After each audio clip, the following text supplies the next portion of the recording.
Assalamualaikum warahmatullahi wabarakatuh. Perkenalkan, nama saya Pak Zain Agis dari 11 TKR. Saya Muhammad Arneta Putra dari 11 TKR. Saya akan menjelaskan sistem.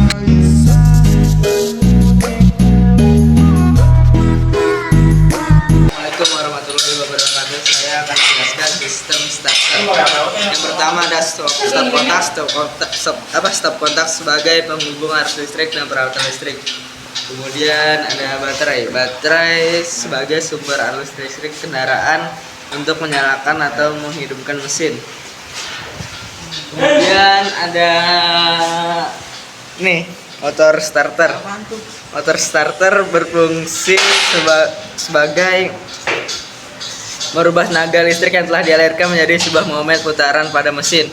Saya akan menjelaskan sistem pengapian. Yang pertama ada stop kontak. Stop kontak fungsinya sebagai penghubung arus listrik pada kendaraan dan peralatan kendaraan. Kemudian ada baterai berfungsi sebagai sumber arus listrik pada kendaraan untuk menghidupkan atau menyalakan mesin. Kemudian ada koil berfungsi sebagai mengubah tenaga listrik dari 12 volt ke 12.000 volt. Terus ada kabel tegangan tinggi untuk menghubungkan tegangan dari koil ke distributor. Kemudian ada fungsi dari distributor, yaitu mendistribusikan energi listrik dari koil ke busi. Setelah itu ada busi berfungsi untuk mempercikan bunga api ke mesin. Saya akan menjelaskan sistem pendinginan. Yang pertama ada radiator. Radiator fungsi sebagai menurunkan suhu pada mesin. Terus ada kap radiator berfungsi menjaga titik didih air. Setelah itu kipas berfungsi sebagai untuk memberikan aliran udara ke radiator.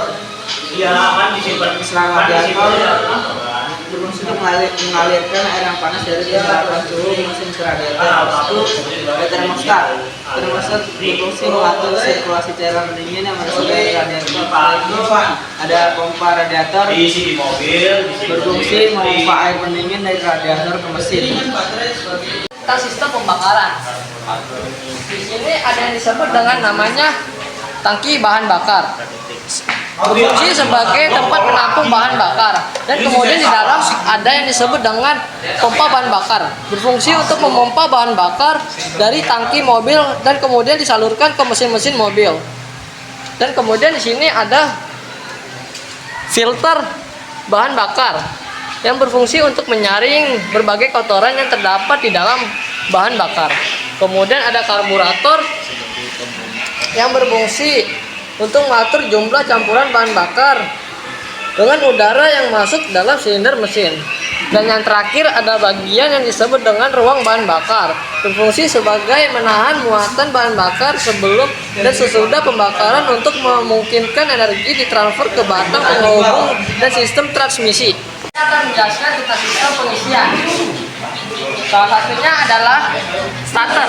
Starter berfungsi untuk memutus dan menghubungkan arus listrik. Kemudian ada aki. Aki untuk menyimpan arus listrik. Dan ada yang disebut dengan regulator, berfungsi mengatur arus listrik. Dan kemudian ada bagian alternator, berfungsi sebagai penyedia arus listrik. Selanjutnya saya akan menjelaskan sistem pelumasan. Yang pertama ada pompa oli. Pompa oli berfungsi menghisap oli dari bak oli dan menyalurkan oli ke bagian pada mesin yang gerak. Terus itu ada sistem pengatur tekanan yang di dalam mengatur tekanan oli pada rumah pompa agar tekanan tetap konstan. Habis itu ada filter oli yang ada di dalam mesin, berfungsi menjaga kebersihan pada oli dan menahan kotoran-kotoran dari mesin. Habis itu ada saringan kasar, berfungsi memisahkan partikel besar dari oli. Habis itu ada switch oli, berfungsi mengaktifkan lampu peringatan bila tekanan oli tidak cukup saat mesin menyala. Saya akan menjelaskan tentang sistem pembuangan gas. Di sini ada yang namanya dengan exhaust manifold. Ini berfungsi untuk mengumpulkan dan mengarahkan gas buang atau hasil sisa ruang pembakaran mobil. Kemudian ada exhaust atau yang disebut dengan knalpot, berfungsi membuang gas hasil pembakaran yang terjadi dalam silinder mesin. Sekian penjelasan dari kami berdua. Wassalamualaikum warahmatullahi wabarakatuh.